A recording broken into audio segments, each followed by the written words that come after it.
Magandang araw po sa inyo, Sir Blair. Lalong-lalo na po sa mga giliw niyo pong tagapakinig at taga-suporta sa inyong mga YouTube channel.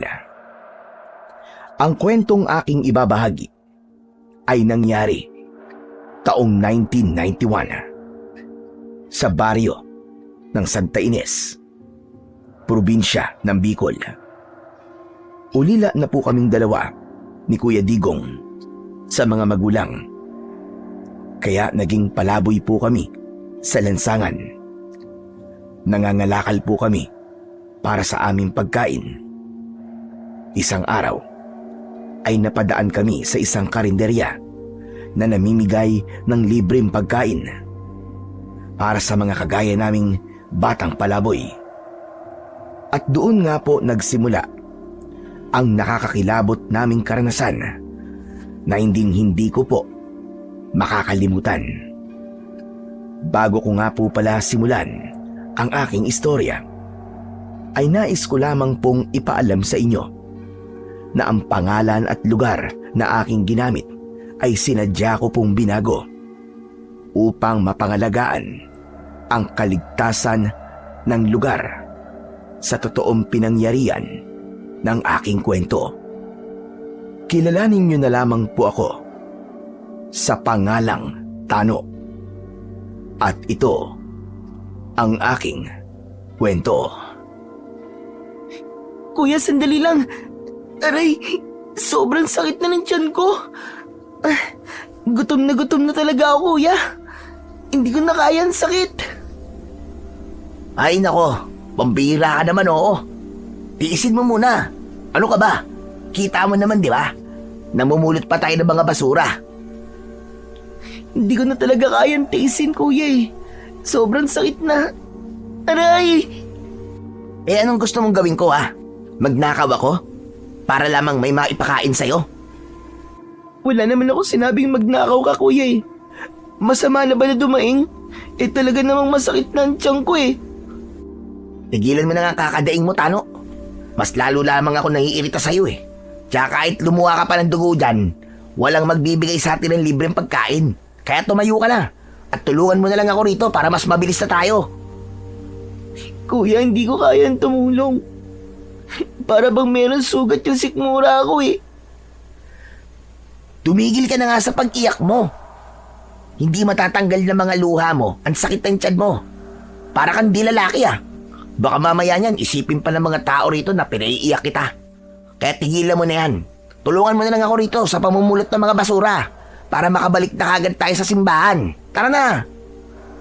Eh, anong magagawa ko nga, kuya? Talagang masakit ng tiyan ko eh. Aray! Ang sakit!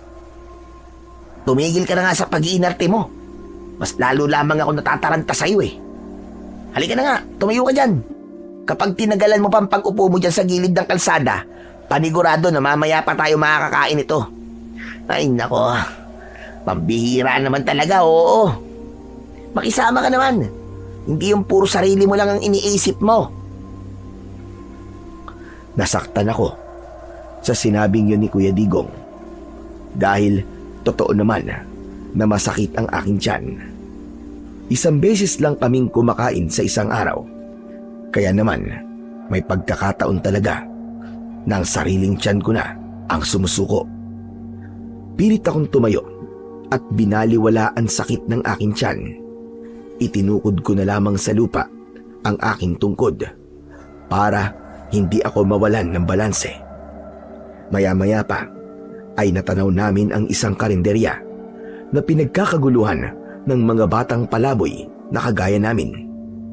Lahat sila ay nakapila at isa-isang pumapasok sa loob ng karinderya na may dalang pagkain. Teka, sandali lang. Ano kayang meron sa karinderyang yun? Kuya, lapitan natin. Baka namimigay sila ng libreng pagkain. Di ba? Sa simbahan may ganyan din, yung namimigay ng pagkain. Kahit lugaw pero masarap naman. Oo, pero alamin muna natin kung ano nangyayari. Baka kasi mamaya niyan may bayad pala. Huwag na tayong maghintay dito kuya, lapitan na natin sila. Dahil sa tingin ko, libre yung mga pagkain na ipinamimigay ng babae. Kaya halika na kuya. Hindi ko na talaga kayang tiisin ang gutom ko eh. Talagang masakit na talaga ang tiyan ko. Wala nang nagawa ang kapatid ko na si Kuya Digong nang tumakbo ako papalapit sa kinaroroonan ng karinderya. Nakapila ako sa mga batang naroroon at nagtanong sa isa sa kanila. Ang sabi ng batang lalaki na kasunuran ko, namimigay raw ng libreng pagkain ang may-ari ng karinderya sa mga kagaya raw naming batang palaboy. Namilog ang aking mga mata dahil sa labis na tuwa. Kuya, narinig mo? Libreng pagkain daw para sa atin. Yes, sa wakas. Dinidig ng Panginoon ng mga panalangin ko. Oo na. Narinig ko, hindi ako bingi. Umayos ka na nga lang dyan sa pila mo. Baka masingitan pa tayo ng ibang mga bata eh. Biglang tumigil sa pagsasalita si Kuya Digong nang makita niya ang isang magandang dalaga. Siya ang namimigay ng pagkain para sa mga batang nakapila. Kahit saan tignan, napakaganda ng babaeng yon. At yun ang dahilan kung bakit natulala ang aking kapatid. Hoy, Kuya Digong, umayos ka nga. Pambihira ka naman malapit na tayo eh. Oh, nakabuka pa rin ang bibig mo. Ha? Kasi naman napakaganda niya Para siyang isang anghel na bumaba sa lupa. Loko ka talaga kuya. Bata ka pa Huwag ka munang mag-ilusyon ng ganyan. Malayo ang agwat ng edad niyo sa isa't isa ng babaeng pinapantasya mo. Ay nako, kahit kailan talaga Tano, paninira ka palagi ng ilusyon.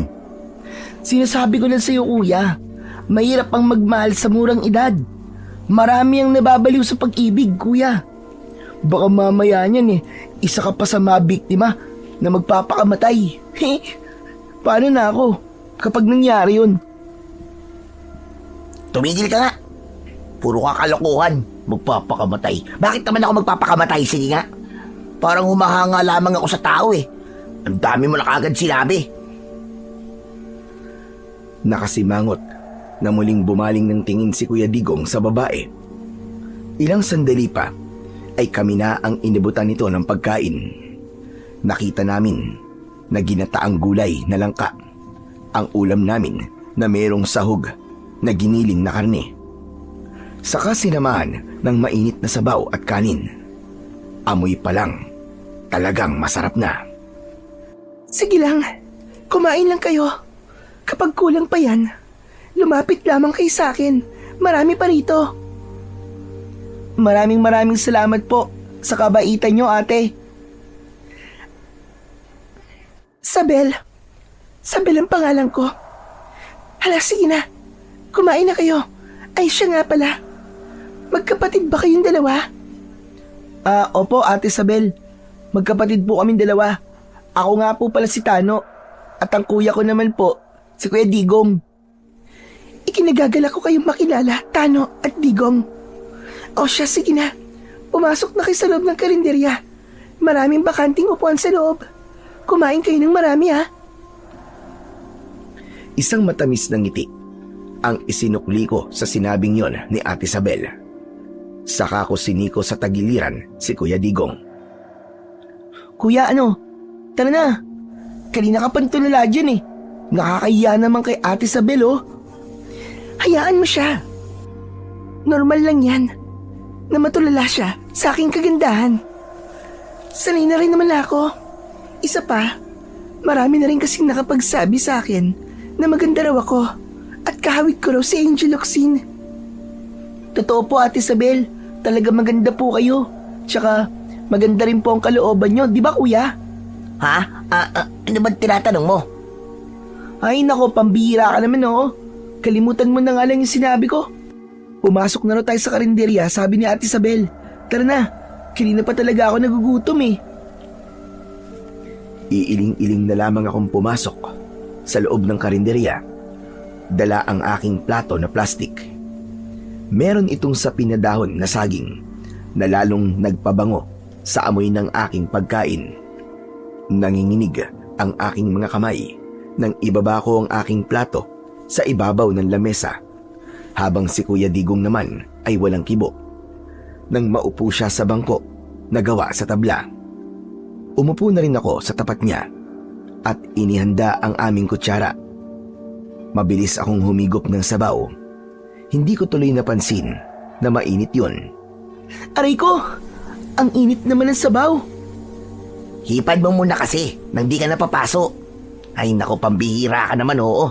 Nakakahiya tuloy, oh. Baka mamaya niyan may makakita sa'yo, isipin pa nila na hindi ka na nakakatikim ng pagkain. Talaga namang hindi na tayo halos nakakatikim ng matinong pagkain, Kuya Digong eh. Magmula nang mamatay ang mga magulang natin. Tinapay at lugaw lamang ang madalas nating kainin. Minsan nga wala pa eh. Matagal na tayong hindi nakakakain ng pagkain na lutong bahay.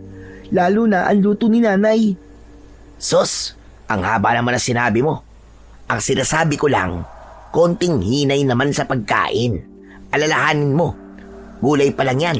Paano pa kaya kung purong karne ng baboy ang nasa plato mo? Ano kaya ang magiging reaksyon mo? Siyempre matutuwa. Bakit ikaw ba hindi? At saka, hindi na mahalaga kung ano ang reaksyon ko, kuya.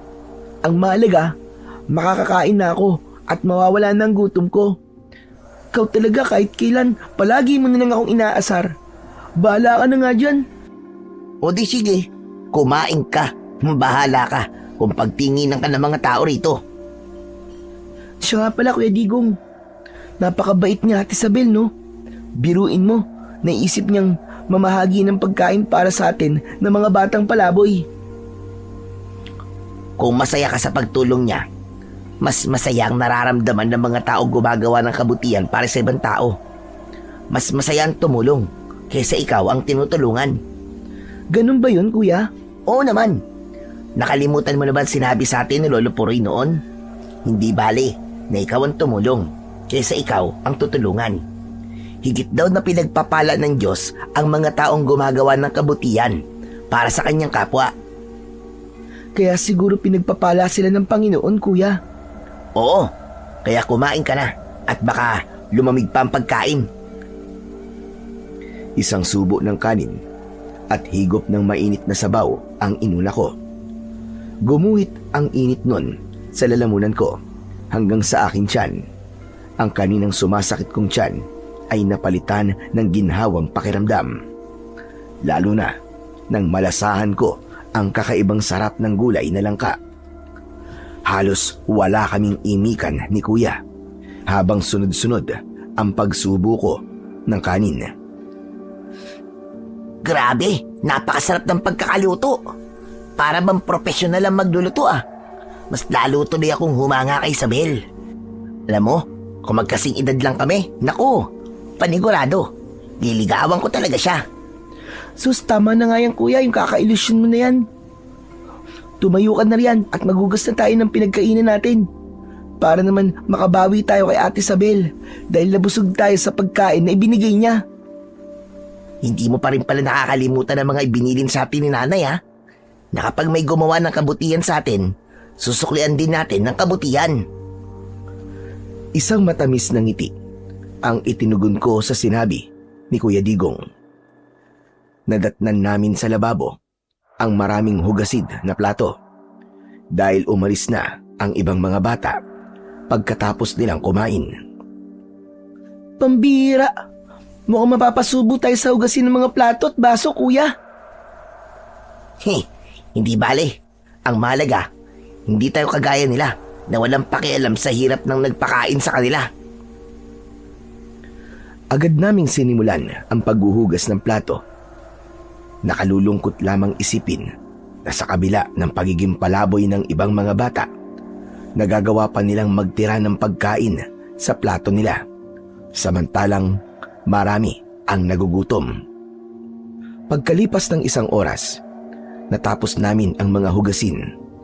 Saka kami lumapit sa pwesto ni Ate Isabel para magpaalam.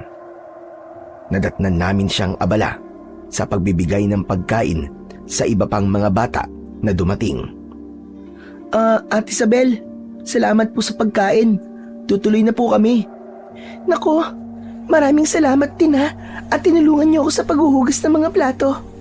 Kapag nagugutom kayo, huwag kayong mahiyang bumalik dito ha. Opo, Ate Isabel, salamat po uli. Si Kuya Digong naman, halata sa kanya na nahihiya siya kay Ate Isabel. Simula pa kasi kanina ay hindi ko siya narinig na nakipag-usap sa dalaga. Kaya naman, gumuhit ang nakakalokong ngiti sa aking labi nang sikuhin ko siya sa kanyang tagiliran. Kuya, tara na. Tulala ka na naman dyan eh. Masyado kang nagpapalatan na malakas ang tama mo kay Ate Isabel. Huwag kang maingay. Pambira ka naman, oo. Nakakahiya kay Ate Isabel eh. Halika na kasi. Kailangan na natin dalhin ng mga kalakal sa junk shop na pag-aari ni Mang Arnel. Oo na. Palagi ka na lamang nagmamadali. Dinaig mo pa ang merong hinahabol samantalang kanina, paiyak-iyak ka pa at may pag-upo ka pa sa gilid ng kalsada. Sus, kunwari ka pa. Alam ko naman na nag-alala ka rin sa akin kanina. Huwag mo nang itanggi. Balak mo nang magnakaw para sa akin. Tumigil ka na. Napipikon na ako sa'yo, Tano. Ay, naku, tara na nga. Ang bilis mo namang mapikon, kuya. Napilitan si kuya na sumunod sa akin. Pagkatapos ay dinampot niya ang sako na iniwan namin sa gilid ng kalsada. Ako naman ay kinuha ko ang aking tungkod na minana ko naman sa namatay naming lolo na si Lolo Puroy. Saka kami naglakad at ipinagpatuloy ang pamumulot ng mga basura. Habang naglalakad kaming magkapatid, ay natanaw namin ang maliit na junk shop ni Mang Arnel. Hindi pa namin siya kilala. Meron lang nakapagsabi sa amin na isang madre na meron daw junk shop sa dulo ng kalsada at mahal daw ang kuha nito sa bawat kilo ng lata at bakal. Kuya, kapag maganda naman ang kita natin dito, pwede yata na manatili na lang tayo rito kahit ilang araw lang. Bakit? Ayaw mo na ba sa simbahan matulog? Siyempre gusto. Kaya lang, ngayon lang tayo nakahanap ng ganito karaming basura eh. Baka dito, makaipon tayo kagad, di ba? Ay nako, saka mo nalang isipin ang pag-iipon. Ang mahalaga, may matutuluyan tayo pansamantala. Hala, sige na. Tumawag ka na. Baka nasa loob si Mang Arnel. Pumesto ko sa tapat ng pintuan na merong mga nakatambak na basura sa paligid. Nagsimula akong magtawag habang palinga-linga ang aking paningin sa buong paligid. Tao po! Tao po! Lakasan mo pa at baka bingi yung may-ari. Sinong bingi, ha? Pareho kaming nagulat ni Kuya sa malakas na boses na yon ng isang lalaki mula sa aming likuran. Sabay din kaming napalingon at humarap sa kanya. Naku, pasensya na po kayo sa mga nasabi ko. Akala ko po kasi hindi nyo kami naririnig eh. Kayo po ba si Mang Arnel? Ako nga. Bakit? Anong kailangan niyo sa akin? May nakapagturo po kasi sa amin na isang madre sa simbahan po ng mga Katoliko sa bayan. Sabi po niya, namimili raw po kayo ng mga lata at bakal. Oo. Bumibili nga ako ng mga yon. Bakit? May dala ba kayo? Opo, narito po lahat sa sako. O siya, sige. Ipasok niyo na sa loob para makilo ko na mga yan. Sinundan ko ng tingin si Mang Arnel habang papasok siya sa loob ng kanyang junk shop. Malinis siyang manamit kaya hindi ko naisip na pagbabasura rin ang pinagkakakitaan niya. Ngunit pamilyar sa akin ang kanyang muka. Hindi ko lang matandaan kung saan ko siya nakita. Basta magaan ang loob ko sa kanya kahit medyo masungit siyang magsalita. Maya-maya pa ay nakapasok na kami sa loob ng junk shop nito. Bumungad sa aming harapan ang maraming lata na tiniktik ang kalawang at nakalagay sa malinis na bao. Nagtataka man ako ay wala akong lakas ng loob para magtanong. Hala, sige na. Ilapag niyo sa lamesa ang mga yan at kikiluhin ko. Maupo muna kayo sa bangko. Itinuro ni Mang Arnel ang bangko na gawa sa plastik. 2 upuan yun na nakaharap sa kanyang kiluhan. Mukhang ngayon lang kayo napadpad sa lugar na ito Hindi ko akalain na papupuntahin kayo rito ni Lita. Siya yung madre na kumausap sa inyo. Kababata ko siya dahil sa bayan ako dati nakatira. Mahal daw po kasi sa inyo ang 1 kilo ng mga bakal at lata. Sa bayan po kasi, luging-lugi po kami. Sinidya kong taasan ng bayad sa kilo ng mga lata at bakal dahil meron akong pinaggagamitan nun. Magkano naman po ang 1 kilo sa inyo, Mang Arnel? 20 ang 1 kilo ng mga bakal at lata. Nakita ko rin na may dala kayong mga bote ng alak. Binibili ko rin ng mga yan ng 5 piso ang isa. Nanlaki ang aking mga mata dahil halos doble ang presyo ni Mang Arnel kumpara sa dati naming pinagbebentahan ng mga kalakal. Marami ang nakuha niyong kalakal Pero dapat, hindi na kayo nagpunta sa lugar na ito. Mapanganib para sa inyo. Lalo na kapag inabutan kayo ng dilim sa daan.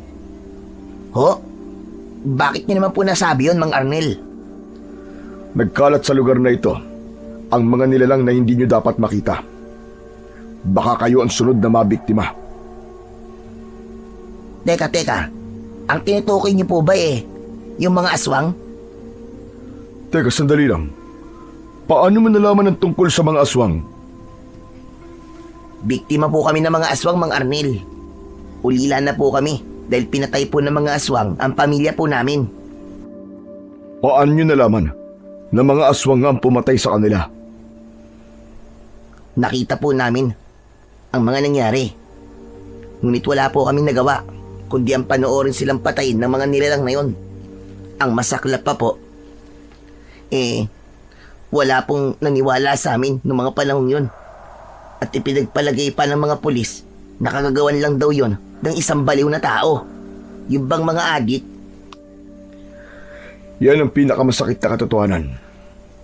Marami ang pinatay ng mga aswang, ngunit hindi nila nakakamit ang kanilang hustisya. Kagaya nyo, biktima rin ako ng mga aswang. Namatay ang aking mga magulang at kapatid nang dahil sa kanila.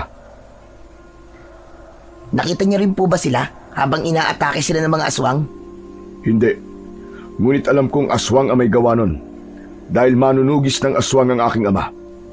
Huli na, nang ako'y dumating dahil wala na sila. Wala na rin akong nadatnan na katawan nila dahil dinala sila ng mga pulis. Sa sobrang sakit, halos hindi ko makayanang tignan ang kanilang mga bangkay. Kaya, nagpakalayo-layo ako nang hindi ko man lang sila naihahatid sa huli nilang hantungan. Kaya ako na mismo ang naghahanap ng hustisya para sa kanila. Kung ganun po, naghahanap po kayo ng mga aswang, Mang Arnel? Oo, kaya nga ako narito. Kaya nga nagtataka rin ako sa inyo Bakit kayo narito sa lugar na to? Hindi niyo ba alam na pinamumugaran to ng mga aswang? Ano po? Hindi ko naman nilalahat na aswang ang mga taga rito. Meron din naman na kagaya ko ng normal na tao. Sa ilang taon kong pamamalagi sa lugar na to, marami na akong nakasagupa ng mga aswang. At halos hindi sila maubos-ubos. Para pang mas lalo silang dumadami. Kung ganun po, baka tama po kayo, Mang Arnel. Pugad na nga po ito ng mga aswang at dito sila nagpaparami ng lahi sa pamamagitan po ng pangahawa. Kaya nga hindi magandang nandito kayo. Baka mahawa kayo ng aswang nang hindi nyo namamalayan. Hala, sige na. Masyado na napapahaba ang usapan natin. Makakaalis na kayo. Narito ang bayad. Naka-400 kayo dahil 20 kilos ang kalakal nyo. Naku talaga po. Maraming salamat po, Mang Arnel. Ngayon lang po kami kumita ng ganito kalaking halaga. Kaya nga sipagan nyo pa. O sige na mga bata, makakaalis na kayo. Baka mamaya niyan abutan pa kayo ng dilim sa kalsada. Sige po, aalis na po kami, Mang Arnel. Akma na sana kaming lalabas ng bahay ni Mang Arnel nang biglang lumitaw sa aming harapan ang tatlong lalaki. Nakangisi sila habang nakatingin kay Mang Arnel na humihingi ng proteksyong lagay para sa pwesto nito. Itinulak pa ako ng isang matabang lalaki na siyang pinuno ng kanilang grupo. Mabuti na lang at agad kong naitukod ang aking tungkod, kaya hindi ako nawalan ng balanse. Pera na naman ba ang kailangan nyo, ha, Baste? Aba, para na kayong mga pulis, ha? Kung makahingi kayo ng lagay sa akin, para bang nagpapala ako ng pera dito. Pasensya na, pero wala akong maibibigay sa inyo. Dahil nakipagmatigasan si Mang Arnel sa mga lalaking dumating, sinira ng mga ito ang kiluhan niya. Nagkatinginan kami ni Kuya Digong. Bakas sa aming muka ang pag-aalala. Kaya nang sakalin ni Baste si Mang Arnel, agad akong lumapit at pinalo ko ang braso ng lalaki gamit ang aking tungkod.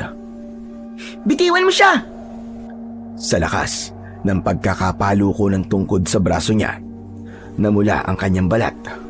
Bumakas ang matinding galit sa kanyang muka. Kaya naman, binitiwan niya ang leeg ni Mang Arnel. Kaya ako naman ang binalingan niya. Dinuro niya ako sa aking muka at pinagbantaan ang buhay ko. Agad naman, nakinagat ni Kuya Digong ang daliri ni Mang Baste. Kaya malakas itong napasigaw dahil sa labis na sakit. Bumaloktot siya habang nagmumura na nakatingin lang sa aking kapatid. Ano? Masakit ba, ha? Siguro naman, hindi mo nagagamitin ang daliri na yan para ipanduro sa mukha ng kapatid ko. Hoy mga bata, anong ginagawa nyo? Bakit kayo nakikialam? Baka mamaya madamay pa kayo dito. Sige na, umalis na kayo. Hindi po kami aalis dito, Mang Arnel. Tsaka hindi po kami natatakot madamay. Nagtatrabaho po kayo ng patas. Pagkatapos sila, nagpapalaki lamang ng tiyan para mangurakot sa inyong pinaghirapan. Hindi po kami tatayo rito at manonood lang.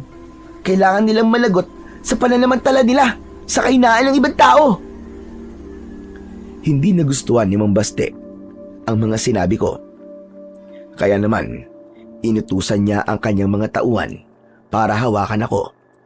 Ngunit bago pa sila makalapit sa aking kinaroroonan, naunahan ko na sila ng palo na tumama direkta sa kanilang leeg. Napaatras ang mga ito at napangiwi ang kanilang muka dahil sa labis na sakit. Muli silang lumapit sa akin, ngunit sinalubong ko sila ng hagupit ng tungkod na tumama naman sa kanilang muka at dibdib. Bumagsak ang dalawa sa sahig na lupa. Si Mang Arnel naman ay napatulala at nagtataka sa aking galing sa paggamit ng tungkod. Hindi siya makapaniwala na nagawa kong umatake sa mga kalaban kahit hindi ako umaalis sa aking kinatatayuan. Maya-maya pa ay biglang nagsalita si Kuya Digong. Ano? Hindi pa ba kayo aalis, ha? O baka gusto nyo mapahiya? Dahil napahiya na talaga ang maangas na lalaki. Sinubukan niyang sunggaban ako, ngunit humarang si Kuya Digong at sinalubong niya ng suntok ang maselang bahagi ng katawan nito. Bumagsak ang lalaki sa lupa habang namimilipit sa labis na sakit. Napangisi pa ng nakakaloko si Kuya Digong at ipinakita niya kay Mang Baste ang pag-ihip niya sa kanyang kamao na parabang may hawak siyang baril na umuusok. Yan ang napala mo. Sabog ang pula ng manoy mo. Sabi nang umalis na kayo pero ang kapal ng mukha ninyong manggulo rito. Hindi naman pala kayo uubra sa aming magkapatid Kami lang pala katapat nyo. Dala ng labis na takot ng tatlong lalaki, halos magsiksikan sila sa paglabas sa pintuan ng junk shop. Napatingin naman kami sa gawi ni Mang Arnel. Mang Arnel, hindi na po kayo nakapagsalita. Wala na po mga taong nanggugulo sa inyo. Hindi na po nila kayo guguluhin. Mang Arnel, Akala ko po ba manunugis po kayo ng mga aswang. Bakit po hindi kayo nakaporma kanina? Ha? Nagulat ako sa inyo eh. Ang husay niyo palang makipaglaban. Hindi ako makapaniwala na ganyan kayong kumilos sa kabila ng kalagayan ninyo. Lalo ka na. Maliit na bata ka pa eh. Paano mo nagagawa yun? Tano po ang pangalan ko. At hindi po maliit na bata. Siya naman po ang kapatid ko na si Kuya Digong. Tinanay po kasi kami ni Lolo pagdating sa pakikipaglaban nung 5 taong gulang pa lamang po si Tano. Kung hindi niyo po naitatanong mahusay rin po na manunugis ng mga aswang ang lolo po namin. Mahusay rin po siya sa paggawa ng iba't ibang klaseng agimat. Pati na po sa paggawa ng mga sangkap laban sa mga aswang. Kagaya po ng hawak na tungkod ni Tano. Bakit? Ano bang klaseng agimat ang hawak na tungkod ni Tano? Gawa po ito sa kahoy ng kalamansi na inalagaan po ng orasyon ni Lolo. Ayon po sa kanya, tinamaan daw po ito ng kidlat at itong bahagi lamang daw po ng katawan ng puno ang hindi nasunog. Malupit din daw po itong panlaban na sandata sa mga aswang. Hindi raw talaga nila kakayanin ang sakit nito kapag tumama sa katawan nila.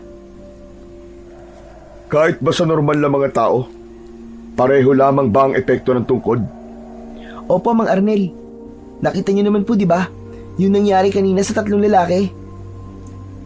Kaya pala sobra sila nasaktan kanina. Kahit malalaki ang katawan nila, ay wala silang nagawa sa epekto ng tungkod mo, Tano. Kung ganun, hindi naman pala ako kailangan mag-alala sa inyo. Dahil kaya niyo naman palang ipagtanggol ang sarili niyo laban sa mga masasamang nilalang. Siyang tunay po, Mang Arnel. Kaya wag niyo na po kaming alalahanin. Siya nga po pala, Mang Arnel. Kailangan na po naming umalis para hindi na rin po kami abutan ng dilim sa daan. Ay, mabuti pa nga. Teka, maraming salamat nga pala sa pagtulong niyo sa akin. Wala pong ano man yun, Mang Arnel. Mag-iingat na naman po kayo sa mga susunod pang aswang na makakasagupa po ninyo. Isang tangulang ang itinugon sa akin ni Mang Arnel at inihatid niya kami hanggang sa labas ng kanyang bakuran. Hinabol niya kami ng tanaw habang nakangiti. Samantala, kahit maaga kaming umalis sa bahay ni Mang Arnel, inabutan pa rin kami ng dilim sa kalsada. Ay nako, pambihira naman oo. Ang bagal mo kasi maglakad yan tuloy. Inabutan tayo ng dilim sa daan. Oh, bakit ako na naman ang sinisisi mo, kuya? Alam mo naman kung ano ang dahilan, di ba? Kung bakit tayo natagalan sa paglalakad. Ang dami kasi nating kinain kanina sa karinderya ni Ate Isabel. Kaya hanggang ngayon, pakiramdam ko nga, busog pa rin ako. Ibang klase ka rin Kanina halos magwala ka dahil sa gutom. Ngayon naman nagre-reklamo ka dahil sa labis na kabusugan. Ay nako, baka mamaya yan magreklamo ka na naman kung saan ka magbabawas. Kuya naman nang aasar ka na naman Ano ka ba? Ginagawa ko lang naman ito para mawala ang takot na nararamdaman ko. Naalala ko kasi ang kwento ni Mang Arnel sa ating kanina. Yung bang tungkol sa mga aswang? Kaya naisip ko na gawin ang sinabi sa atin ni Nanay. Para mawala raw ang takot na nararamdaman natin, kailangan daw natin kumanta ng malakas o di kaya naman, magbiruan tayong dalawa. Aminado naman ako na nakakatakot ang lugar na yon sa bahagi ng kalsada na aming nilalakaran. Madilim. Ang tanging malamlam na liwanag ng buwan ang nagsisilbi naming tanglaw sa daan. Bukod pa roon, walang ibang bahay na nakatayo sa gilid ng kalsada. Wala rin kaming nakikitang mga tao na naglalakad. Tanging ang mga nakasaradong karinderya lamang ang natatanaw naming malapit sa aming kinaroroonan. Maya-maya pa ay bigla naming naramdaman ang malamig na hangin, kasunod ng malakas na pag-ihip nito.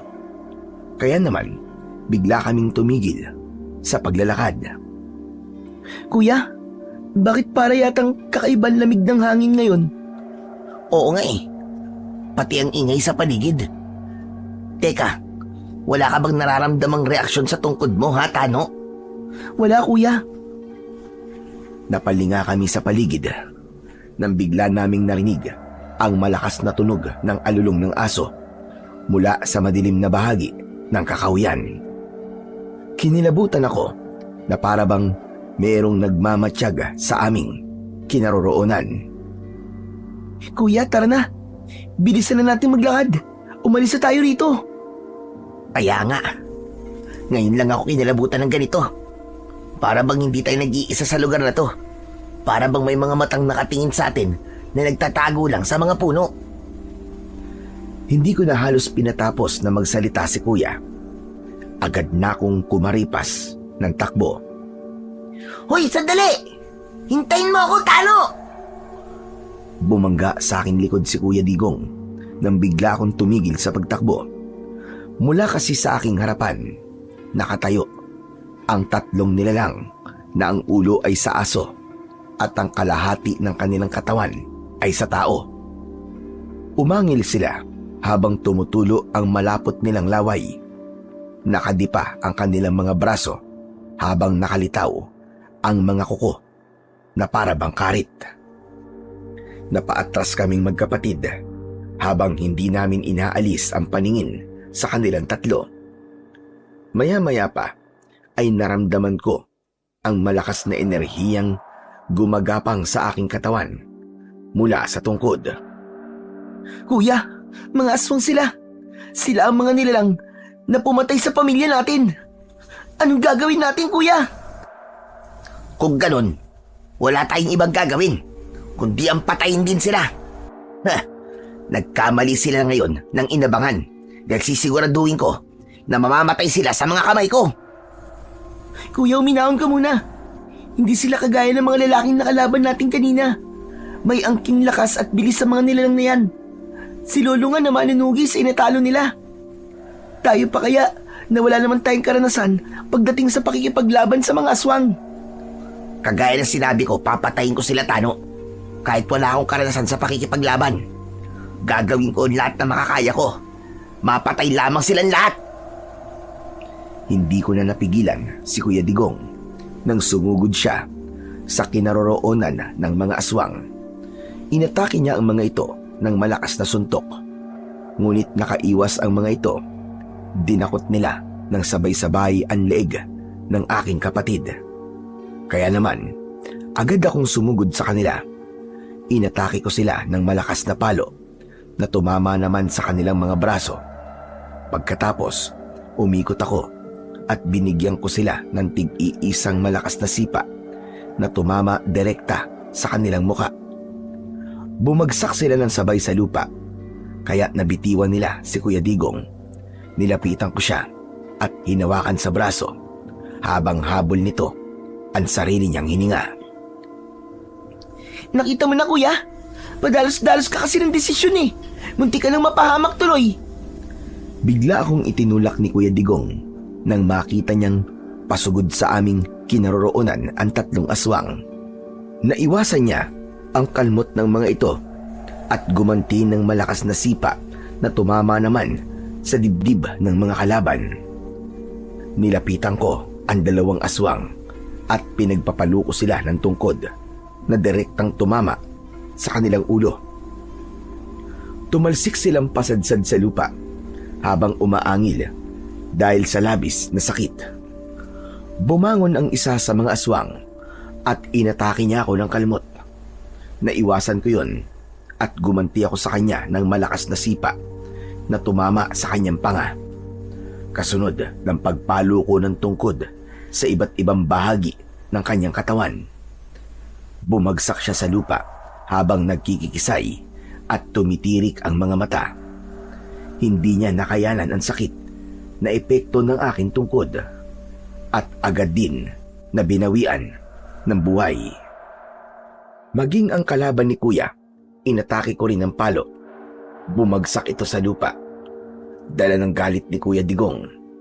Sinakyan niya ang dibdib nito at gigil na pinagsususuntok ang muka ng aswang hanggang sa lumabas ang dugo mula sa ilong ng nilalang.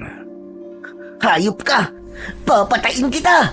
Babasagin ko ang pagbumuka mo sa suntok ko! Kuya, tama na! Tama na, kuya, patayin niyan! Tigilan mo na siya, kuya! Halos ayaw magpapigil ni Kuya sa pagsuntok niya sa mukha ng aswang. Hindi pa siya nasiyahan, nilapitan niya ang dalawa pang aswang at sinuntok niya rin ang mukha ng mga ito. Maya-maya pa ay biglang nagbago ang anyo ng mga aswang. Tumambad sa aming paningin ang mukha ng 3 lalaki na nanggulo sa junk shop ni Mang Arnel. Anak ng putya. Sinasabi ko na nga ba't masasamang nila lang ang mga taong to eh. Tinambangan nila tayo para bawian. Kuya, wala silang mga saplit sa katawan. Ngunit may makintab na likido sa kanilang balat. Natatandaan mo pa ba ang kwento sa atin ni Lolo Puroy dati? Oo. Tandang-tanda ko pa, Tano. Ang mga ganyang klaseng nila lang na gumagamit ng langis, sila ang mga aswang na nag-aanyong aso na kung tawagin sa ating baryo ay aswang na asbo. Nag-aaplas sila ng langis sa katawan nila kapag magpapalit sila ng anyo. At kapag namatay sila, babalik sila sa tunay nilang anyo bilang tao. Tama ka, Kuya Digong. Kapag nasa anyo na sila bilang isang tao sa pagsikat ng araw, agad-agad silang masusunog. Matutunaw sila at magiging abo ang katawan. Ngunit kung walang araw kinabukasan, maaari silang makita ng mga tao at isipin nila na sila ay biktima ng mga aswang. Kailangan na nating umalis sa lugar na to.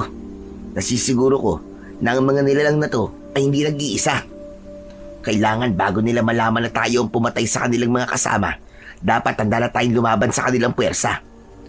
Ang inaalala ko, kapag nalaman ng kanilang pinuno ang ginawa natin sa kanyang mga alagad, baka madamay ang mga tao rito. Wala kang dapat alalahanin, Kuya. Hindi ba't ito naman ang gusto natin mangyari? Ang ubusin sila at patayin ng kanilang puwersa. Tayo nang bahala sa mga tao. Poprotektahan natin sila kahit na anong mangyari. Inilinga namin ang aming paningin sa paligid. Muli kong sinulyapan ang katawan ng 3 lalaki. Kitang-kita ko ang marami nilang sugat sa katawan, dulot ng aking tungkod. Napatunayan ko na ang epekto ng aking sandata ay malalim na sugat na hindi kayang pagalingin ng mga aswang. Maya-maya pa ay nauna nang maglakad si Kuya Digong. Halika na, Tano. Bilisan mo na sa paglalakad. Oo, Kuya. Nariyan na. Agad akong tumakbo, pahabol kay Kuya Digong. Maya-maya pa ay bigla naming natanaw ang isang matandang lalaki na walang malay sa gilid ng kalsada. Kuya, may matandang lalaki na nakahiga sa kalsada sa bandang yun, oh. Naku po, Diyos ko. Oo nga, no. Baka inatake siya ng aswang kanina. Halika, lapitan natin. Tulungan natin siya. Nagmamadali kaming lumapit sa kinaroroonan ng matandang lalaki. May sugat siya sa noo at may kalmot ang kanyang braso. Tama ako. Inatake nga siya ng aswang dahil sa sugat niya na para bang nanggaling sa kalmot ng aswang. Lo, gising po. Lo, gumising po kayo. Tinapik-tapik ko ang kanyang pisngi para siya ay magising, habang si Kuya naman ang nanghihilot sa braso ng matanda. Sabay tukod niya ng kanyang daliri sa sikmura nito. Maya-maya pa, bigla siyang huminga ng malalim. Diretso ang kanyang pagbangon at napatingin sa amin. Lo, ayos lang po ba kayo? Hindi ako ayos. May aswang. Mga aswang ang nakita ko. Tulungan niyo ako. Hindi ako maaaring magkamali. Aswang! Aswang ang umatake sa akin! Nakita po namin ang mga aswang, Lo. Pero wala na po sila. Kaya ligtas na po kayo. Huwag po kayo mag-alala. Teka, sandali lang. Sino ba kayo, ha? Ako po si Tano at siya naman po ang Kuya Digong ko. Ayos lang po ba kayo? Meron po kasi kayong sugat sa braso at sa ulo. Ay, nako, pambihira. Yun na nga inatake ako ng aswang habang pabalik ako sa aking karinderya. Ano po? Karinderya?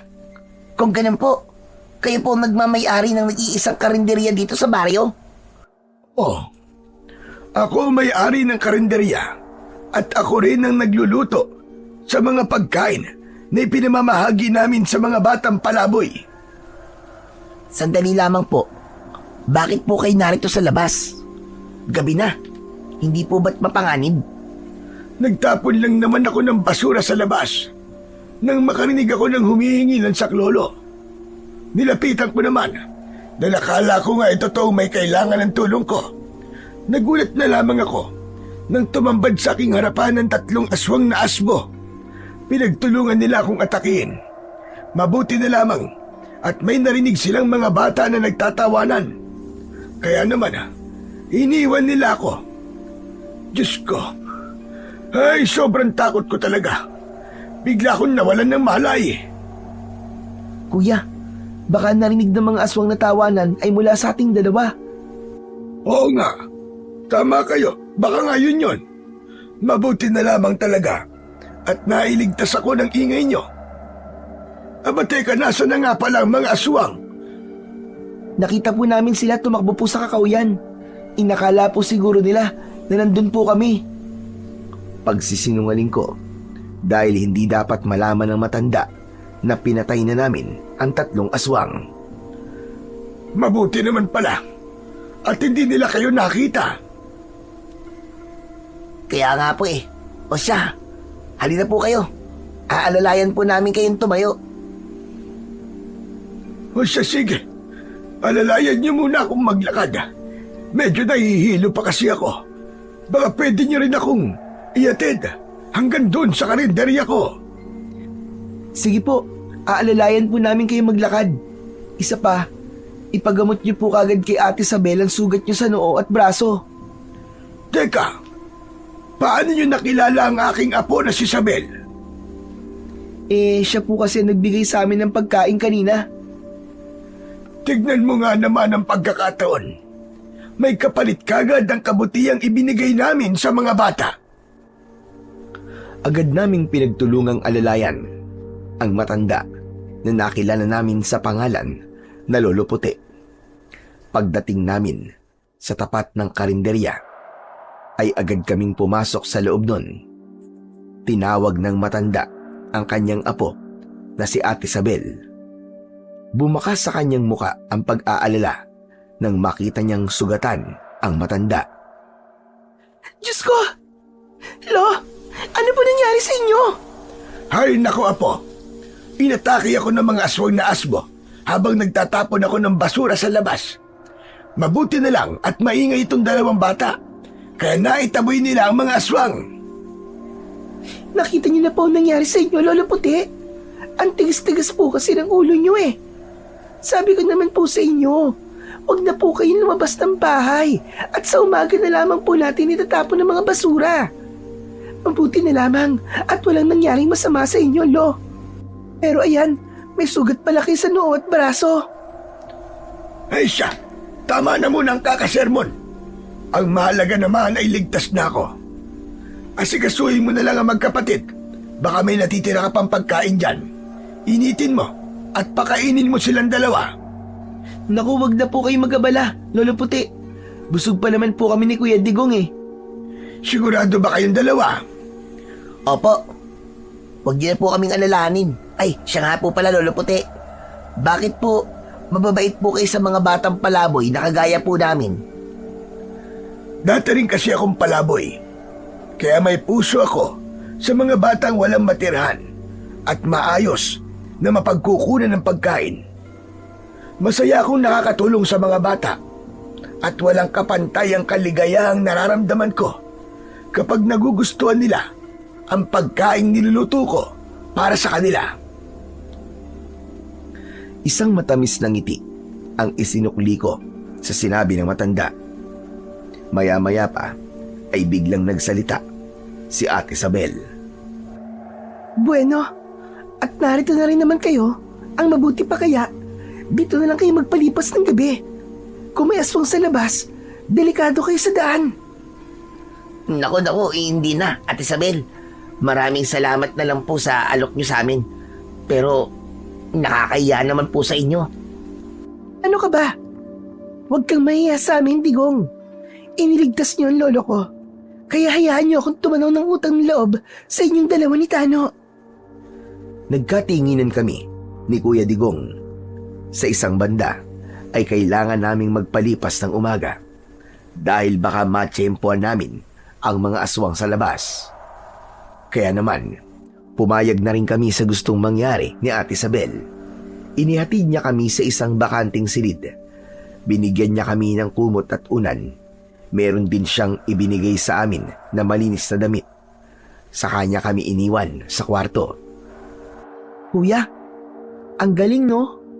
Meron pa palang mga taong mabubuti ang kalooban hanggang ngayon. Bakit mo naman nasabi yan? Tignan mo naman. Hindi natin sila kaano-ano, di ba? Ngunit kung ituring nila tayo, para tayong pamilya nila. Kasi nga, gumawa tayo ng kabutihan para sa kanila. Kaya sinusuklian din nila tayo ng kabutihan. Alam mo Kuya Digong, nangyayari na sa atin ang madalas na ituro sa atin ng ating mga magulang, no? Kaya nga matulog na tayo. At baka kung saan na naman mapunta ang pinag-uusapan natin ngayon. Alam mo naman, di ba? Hanggat maaari, ayoko ng pinag-uusapan natin ng mga magulang natin.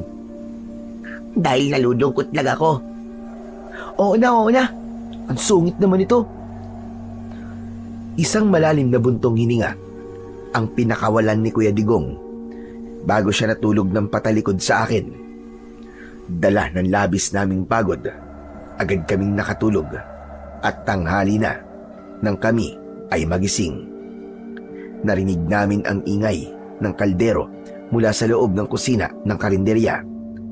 Sumilip ako sa bintana at nakita ko ang maraming mga nakapilang mga bata. Kaya naman, agad kong ginising si Kuya Digong. Kuya, gising! Gising na! Marami ng mga batang nakapila sa labas. Naku, nakakaya naman kay Ate Isabel. Tanghali na, pero nasa higaan pa rin tayo. Ano? Gulat na napabalikwas ng bangon si Kuya at napasilip din siya sa siwang ng bintana. Naku po, lagot na. Anong gagawin natin? Ano pa? Di tutulong tayo kay Ate Isabel para hindi naman nakakahiya. Halika na, tumayo ka na dyan at maghilamos na tayo ng muka. Kailangan na natin silang tulungan. Mabilis kaming lumabas ng kwarto. Naghilamos kami ng muka at agad na inayos ang aming sarili. Hindi muna kami nakipag-usap sa maglolo.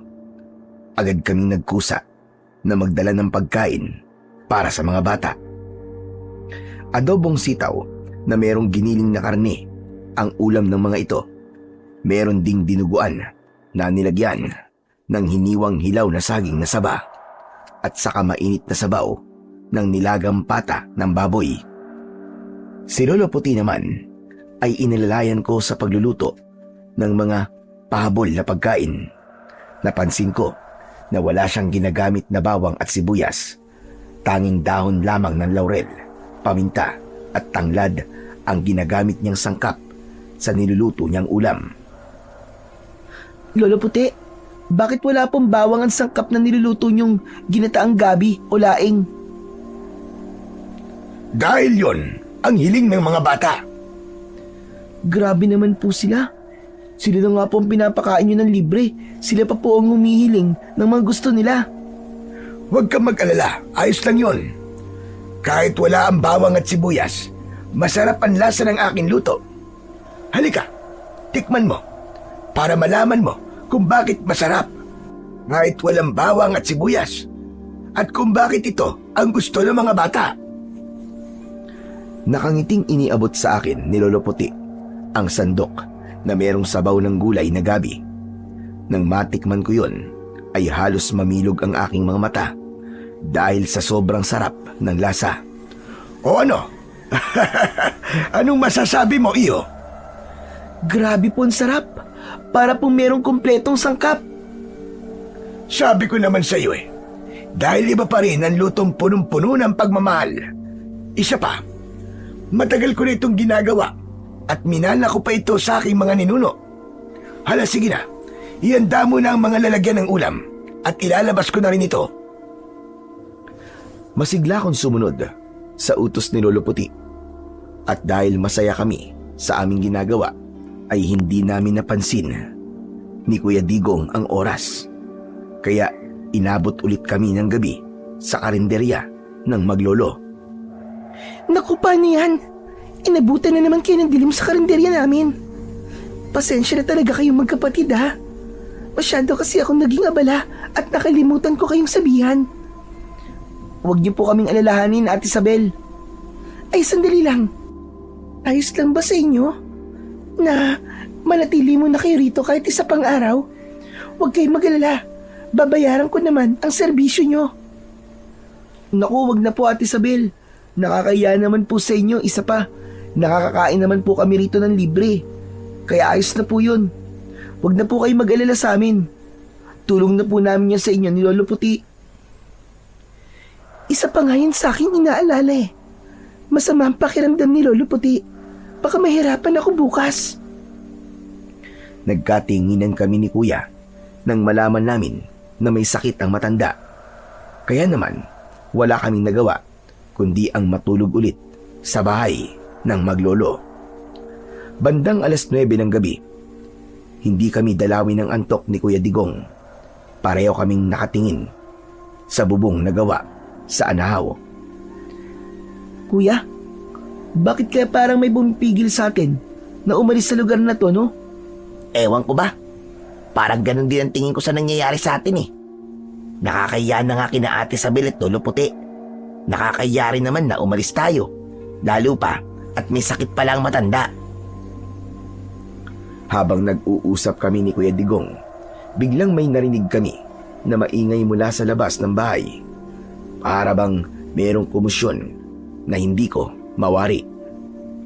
Kaya naman, sinilip namin ang siwang ng bintana.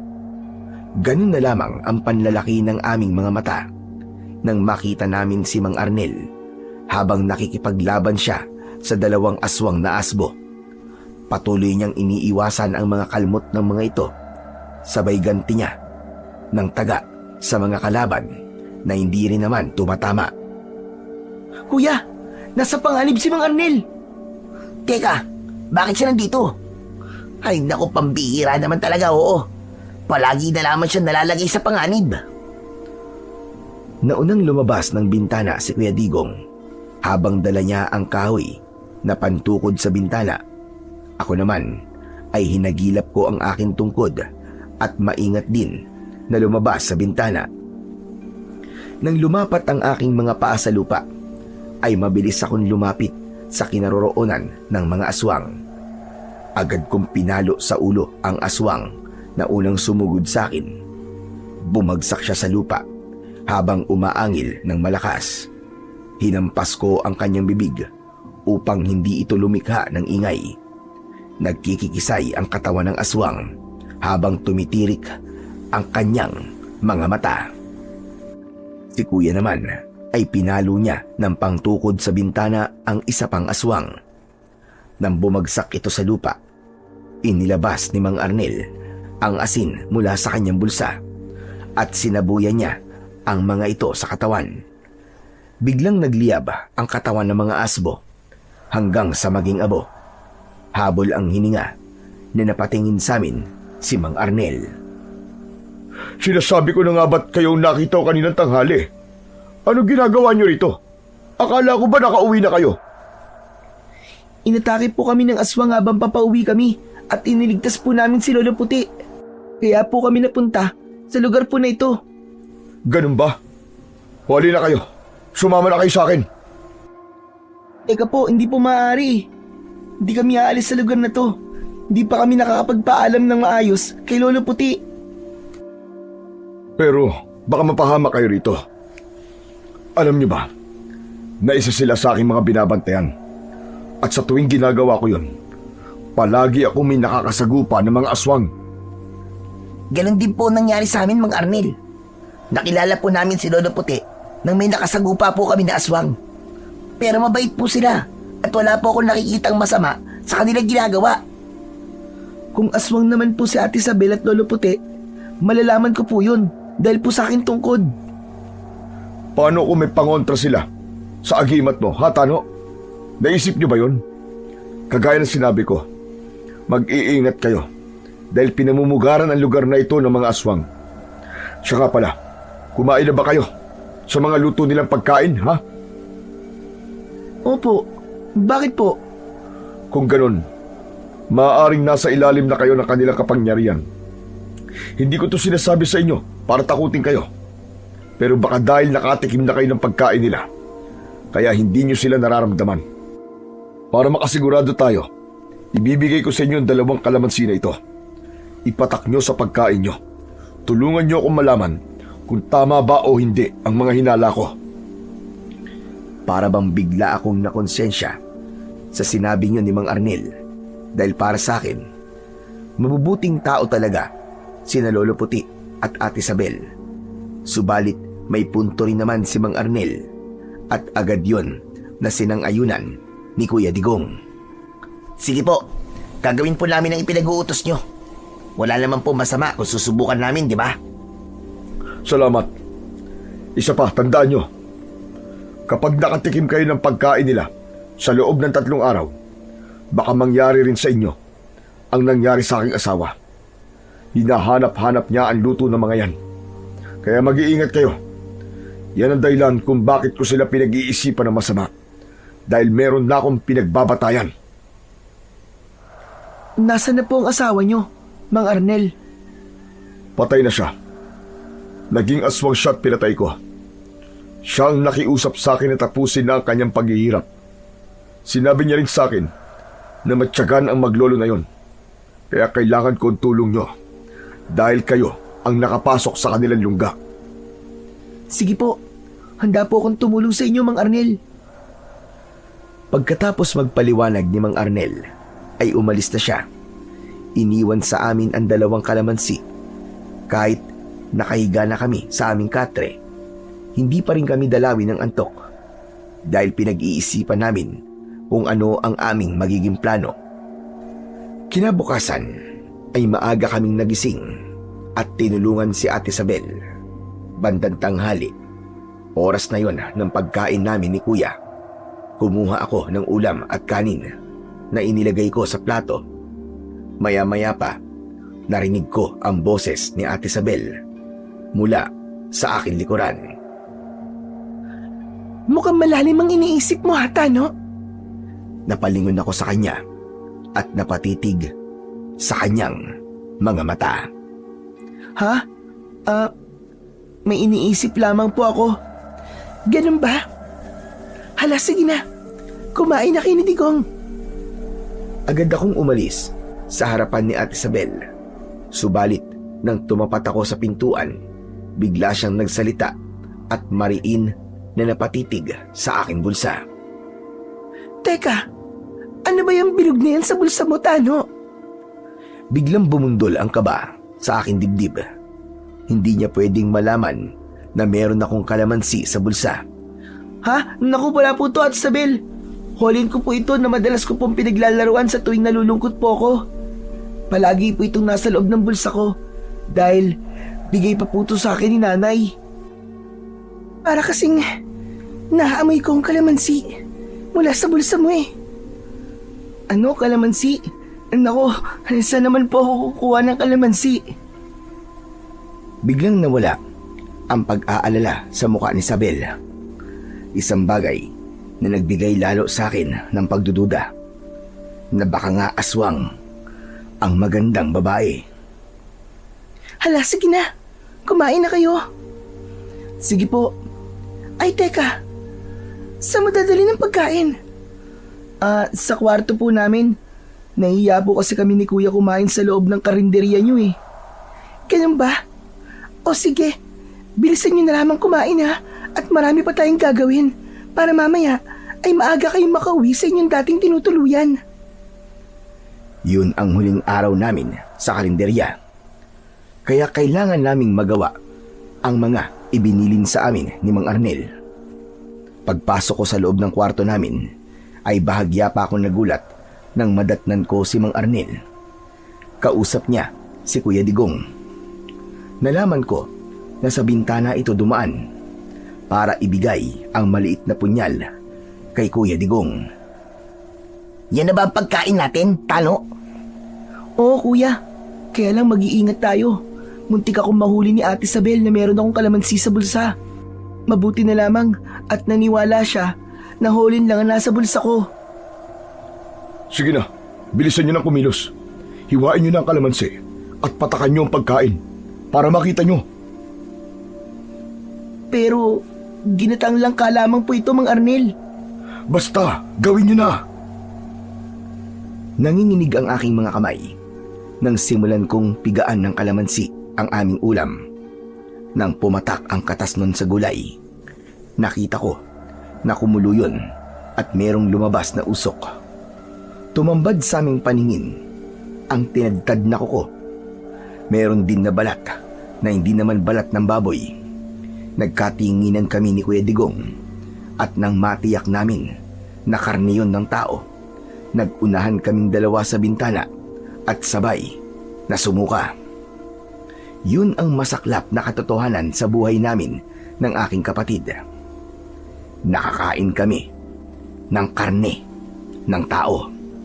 Hindi lang kami, pati na rin ang lahat ng mga taong kumain sa karinderya ng Maglolo. Diyos ko, sinasabi ko na nga ba't totoo ang hinala ko sa kanila? Nanghihina kaming napaupo sa sahig. Mas lalo kaming kinabahan nang biglang merong kumatok mula sa labas ng pinto ng aming silid at narinig namin ang boses ni Lolo Puti. Tano! Digong! Ano ba nangyayari dyan sa inyo sa loob? Bakit parang may nagsusuka? Buksan niyo nga ang pinto! Nagkatinginan kaming tatlo at hindi namin malaman ang gagawin. Bigla ang pagbilis ng tibok ng aking puso dahil sa pag-aalala. Mabuti na lamang at nakatalon kagad sa bintana si Mang Arnel. Dala ang aming pagkain, binuksan namin ang pinto at bumungad sa aming harapan ang matanda. Ano ba nangyayari sa inyo? Narinig kong nagsusuka kayo. Masama po kasi ang pakiramdam namin, Lolo Puti. Mukhang nahawa po kami nilagnat sa inyo nung gamutin po namin kayo kagabi. Abay, ganun ba? Ala, sige. Magpahinga na lamang muna kayo at ipapasarado ko na lamang kay Isabel ang karinderya para makapagpahinga kayo ng maayos. Salamat po, Lolo Puti. May higa na po muna kami. O siya, sige na. Magpahinga na muna kayo at kailangan ko rin na magpahinga. Baka ako'y mabinat. Saka lamang kami nakahinga ng maluwag nang umalis na ang matanda sa aming harapan. Kuya, anong gagawin natin ngayon? Wala tayong ibang gagawin kundi ang magbatsyag. Kagaya na napag-usapan namin ni Mang Arnel habang wala ka. Huwag ka mag-alala, Tano. Tutulungan tayo ni Mang Arnel. Ngayong nalaman na natin ang sikreto nila, Kuya, anong gagawin natin sa mga taong nakatikim ng pagkain sa karinderya? Hindi natin sila lahat may liligtas. Dahil nahuli na tayo ng dating. Marami na sa kanila ang may hawa ng aswang. Hawa ng aswang? Paano nangyari yung Kuya? Sila ang mga naadik sa lasa ng ulam na natikman nila rito. Ang sabi, kapag naglalaway na sila at halos mabaliw sa kakahanap ng pagkain, may hawa na yun ng aswang. Kuya, paano tayo? Nakakain na tayo ng pagkain nila, di ba? Kaya nga ibinigay sa akin ni Mang Arnel ang gamot na to. Bagong gawa raw niya to. Sayang lang daw at hindi niya kagad nalaman ang tungkol sa katas ng bawang. Kung nagkataon, nailigtas man lang daw niya sana ang kanyang asawa. Katas ng bawang? Oo. Lahat daw ng mga nakakakain ng pagkain na niluto ng aswang ay kailangan uminom ng isang kutsarita na katas ng bawang. Kaya sige na, mauna ka nang uminom. Hindi na kami nagdalawang isip. Agad kaming uminom ng katas ng bawang. At pagkahawak ko sa tungkod ko, naramdaman ko na ang pag-iinit nun. Patunay na aswang nga ang mga kasama namin sa karinderya. Kaya hindi ko naramdaman ang pag-iinit ng tungkod dahil nasa ilalim kami ng kapangyarihan ng mga aswang na asbo. Pagsapit ng gabi, naramdaman namin na sinilip kami sa higaan ni na Lolo Puti at Ate Isabel. Nagkunwari kaming natutulog. Maya-maya pa ay lumabas sila ng aming kwarto. Kuya, tara na. Kailangan na nating umalis dito. Akma na sana kaming lalabas at dadaan sa bintana nang marinig namin ang pinag-uusapan ng maglolo. Siguro, kailangan na nating hatulan ng magkapatid. Huwag na nating hintayin ang piyesta para gawin silang bagong kasapi natin. Tama ka, mahal ko. Nakakahalata na sila. Nararamdaman ko na meron silang binabalak laban sa atin. Nagulat kami sa aming narinig. Tinawag ni Ate Isabel na mahal ko si Lolo Puti. Nagkatinginan kami ni Kuya at bakas ang labis na pagtataka. Si Kuya Digong naman ay hindi makapaniwala na ang magandang babae na si Ate Isabel ay asawa pala ni Lolo Puti at hindi totoong apo. Hala, paanong nangyari yun? Hinala ko, Kuya. Ang nakikita nating anyo ni Ate Isabel ay panlilinlang lang at hindi totoo ang kanyang itsura. Diyos ko, hindi ko akalain na ang mga aswang ay may ganong klaseng kakayahan. Kailangan natin silang maunahan, Kuya, bago pa nila magawa sa atin ang kanilang mga binabalak. Tuluyan na kaming tumakas sa lugar na yon. Dumaan kami sa bintana. Tinahak namin ang daan papunta sa bahay ni Mang Arnel. Ngunit hindi namin inaasahan na merong naghihintay sa amin na mga nilalang na mukhang aso. Lahat sila ay umaangil. Ang iba naman ay may hila pa na katawan ng isang tao. Balak siguro nilang dalhin sa karinderya ng maglolo. Kuya, paano to? Anong gagawin natin? Nakita na nila tayo. Hindi tayo papahuli sa kanila ng buhay. Ngayong alam na natin na marami ang mga ngalib na buhay kapag wala tayong ginawa. Mas kailangan natin silang labanan para iligtas ang ibang tao na mabibiktima pa nila. Agad na umayos ang pwesto ni Kuya Digong. Itinutok niya ang punyal na ibinigay sa kanya ni Mang Arnel. Kumislap yun sa liwanag ng sikat ng buwan, kaya napaatras ang mga kalaban. Samantalang ako naman ay lumayo sa tabi ni Kuya at itinutok rin sa kanila ang aking tungkod. Diyos ko, kayo na po ang bahala sa amin ng kuya ko. Pagkatapos kong magsabi ng panalangin sa Panginoon, bigla kaming inatake ng mga aswang. Sinalubong ko naman sila ng palo na tumama naman sa kanilang tagiliran. Umangil sila at nahati ang pangkat. Tig-apat kami ng kalaban. Pinalibutan nila kami habang nakadipa ang kanilang mga braso. Inatake nila kami ng kalmot. Ngunit mabilis naman kaming nakakaiwas. Gumanti ako sa kanila ng malakas na sipa na direktang tumama sa kanilang dibdib. Si Kuya Digong naman, nilaslas niya ang leeg ng kanyang mga kalaban. Sinundan ko yun ng hampas ng tungkod sa kanilang tiyan. Nagkikikisay ang kanilang katawan habang tumitirik ang kanilang mga mata. Nang makita namin na wala na silang buhay, agad kaming tumakbo, papalayo sa lugar na yon. Bilisan mo, Tano! Sa igay ng mga aswang kanina, natitiyak ko na naririnig tayo nila Ate Isabel at Lolo Puti. Baka nga sa mga sandaling to, alam na nilang wala na tayo sa loob ng kwarto natin. Pagod na ako, Kuya. Nangihina na ang katawan ko. Tiisin mo lang, Tano. Ang mahalaga, makarating tayo sa bahay ni Mang Arnel. Bilis! Halos hindi lumapat ang aming mga paa sa lupa habang kami ay tumatakbo. Mabilis naming tinahak ang daan papunta sa bahay ni Mang Arnel.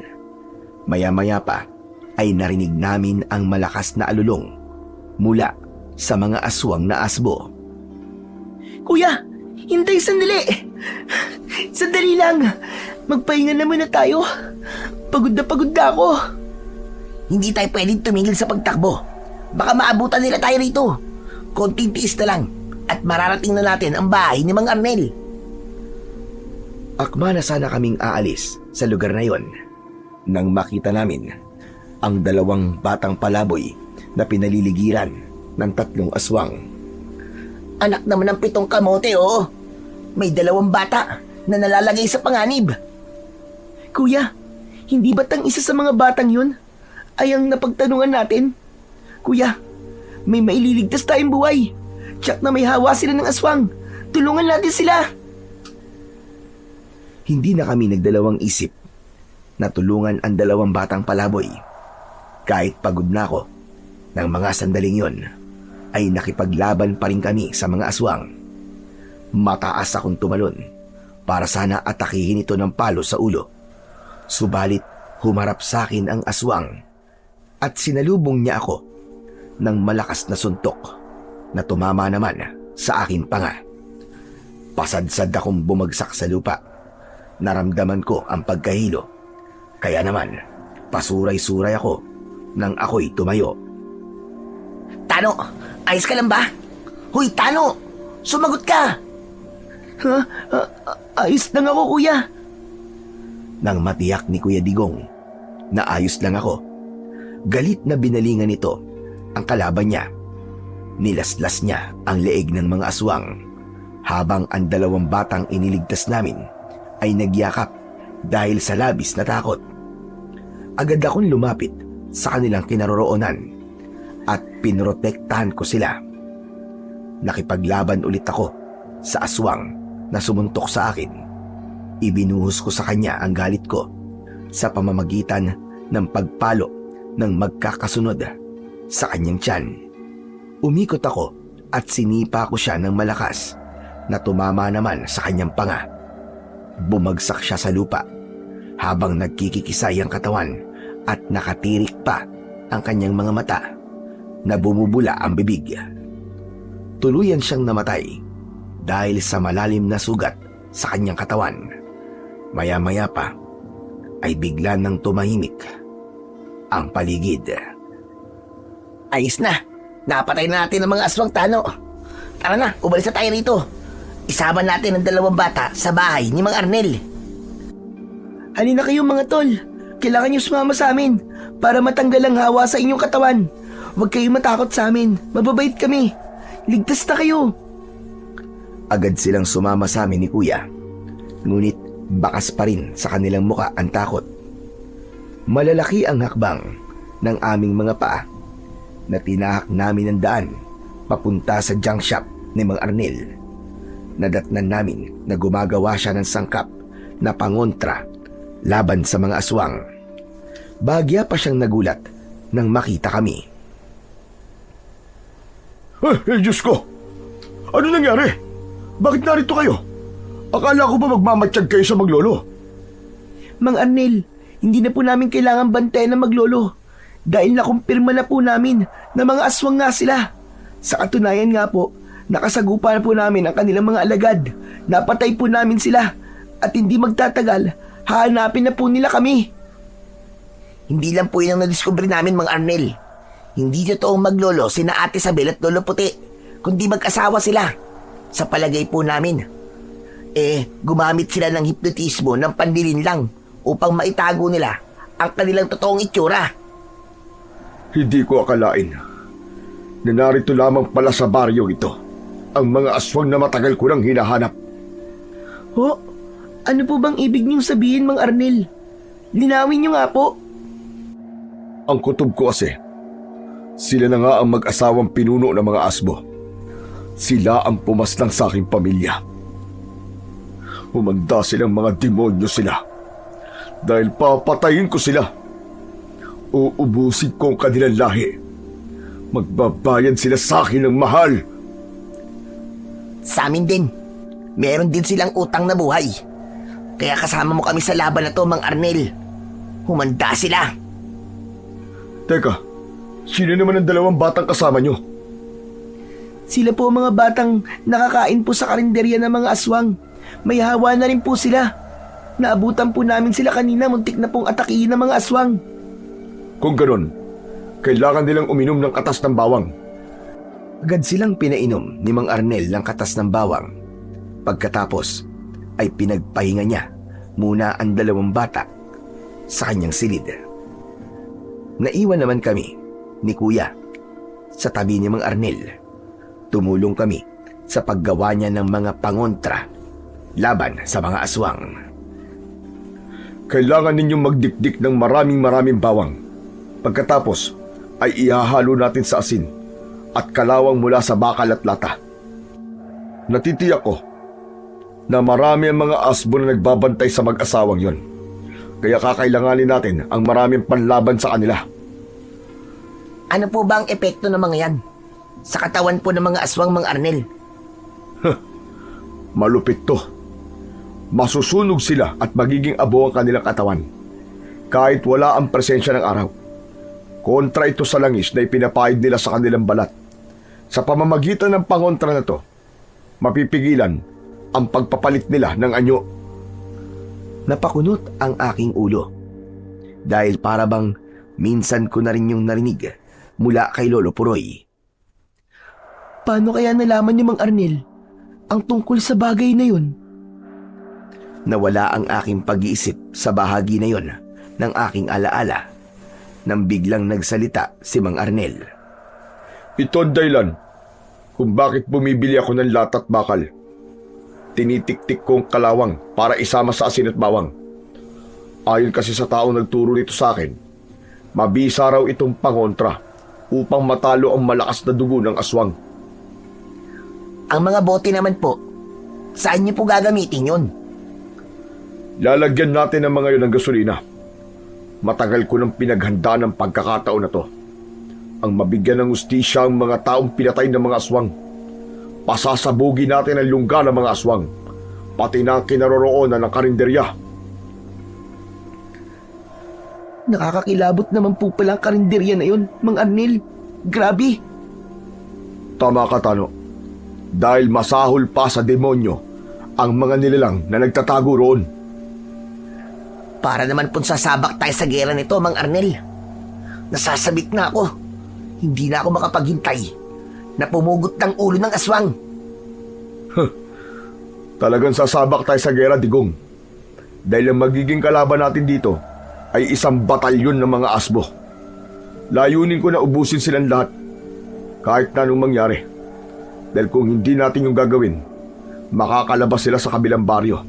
Papatay sila at patuloy na mambibiktima.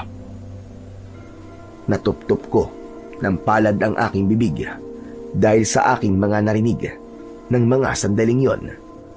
Hindi nagtagal ay narinig namin ang pagtilaok ng manok mula sa labas ng bakuran. Indikasyon yon na malapit nang magliwanag. Anong binabalak nyo ngayon, Mang Arnel? Ngayon tayo lulusob sa kanilang lungga. Ito ang tamang oras para patayin silang lahat. Sige na, magsipaghanda na kayo.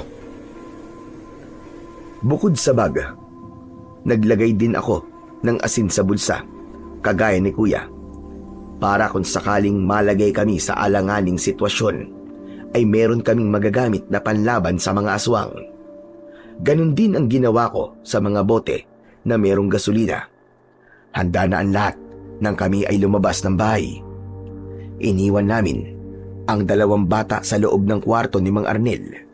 Ngunit paglabas namin ng junk shop, hindi na kami nakagalaw nang mapansin namin na nakatutok sa amin ang baril ni Lolo Puti. Disabog yun, luma na at halatang matagal nang hindi nagagamit. Sinasabi ko na gamat, dito ko lang kayo matatagpuan. Mga hayop kayo. Pagkatapos ko kayong pakainin at pagmalasakitan, ito pa ang igaganti niyo sa akin. Tamaan sana kayo ng kidlat sa mga pinagsasabi nyo, Lolo Puti. Alam na namin ang lahat. Nagkuunwari lamang kayong mababait para sa mga kagaya namin palaboy. Pero ang totoo, balak nyo kaming gawing aswang at gamitin sa pag-asik nyo ng lagim. Ngayong alam niyo na ang lihim namin. Sa tingin niyo ba, pakakawalan pa namin kayo?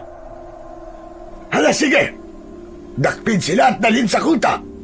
Gusto ko silang makita na nahihirapan.